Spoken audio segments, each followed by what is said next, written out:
You're scrolling through endless specs, trying to figure out if any desktop out there will actually sit on your desk for years without you constantly worrying about upgrades, lag, or a weird bottleneck that makes a simple spreadsheet feel like a game. The truth is, most of us just want a machine that runs our everyday work, streams a few videos, and maybe handles a little creative side hustle without breaking the bank or turning into a heat trap.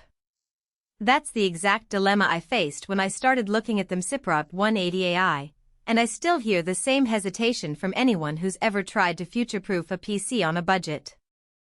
Link is in the description if you want to check the product details on Amazon. When I first opened the box, the thing that caught my eye wasn't a list of cores or clock speeds, it was the promise of Intel AI Boost and a dedicated RTX 5060 card. Those buzzwords can feel like marketing fluff, but what they really mean for a day-to-day user is that the system has a built-in accelerator for on-device AI tasks.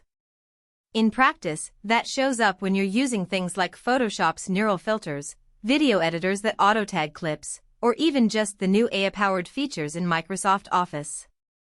The AI engine offloads those calculations from the main CPU, which translates to smoother previews and less stutter when you're juggling multiple apps.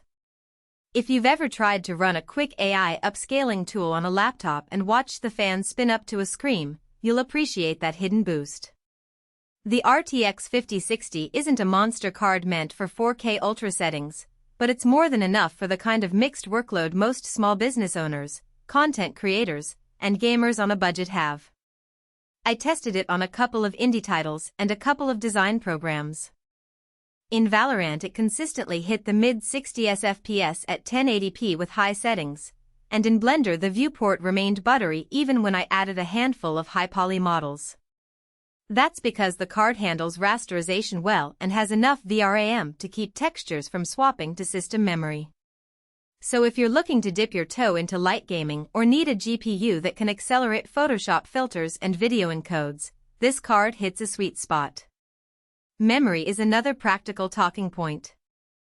16 GB sounds like a number you read on every spec sheet, but the real test is how it feels when you have a dozen browser tabs, a cloud-based spreadsheet, a video call, and a design program all open at once. On the DP180, swapping never became noticeable, and I never saw the dreaded memory full warnings that some budget rigs throw after a few minutes of multitasking. That capacity is coming from DDR5 modules, which also means a bit more bandwidth for those AI workloads we just talked about.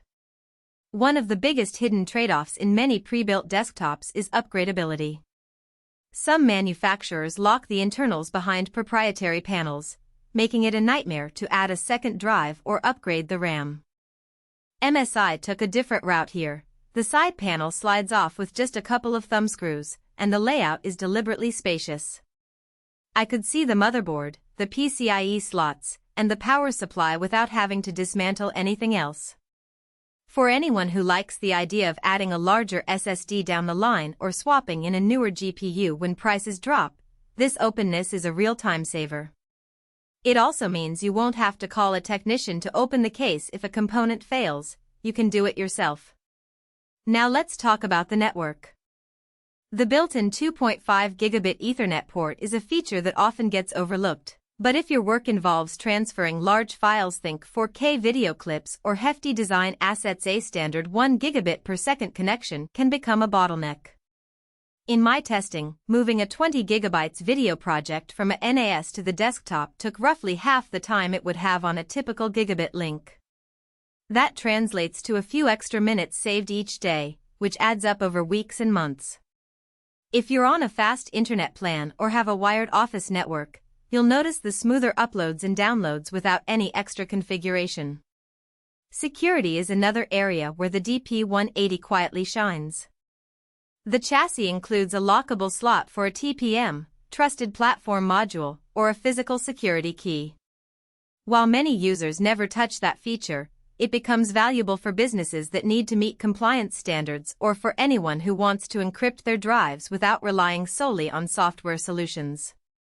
It's a small addition, but it reinforces the reliable, easy-to-live-with vibe the machine tries to project. So, who should actually buy this desktop?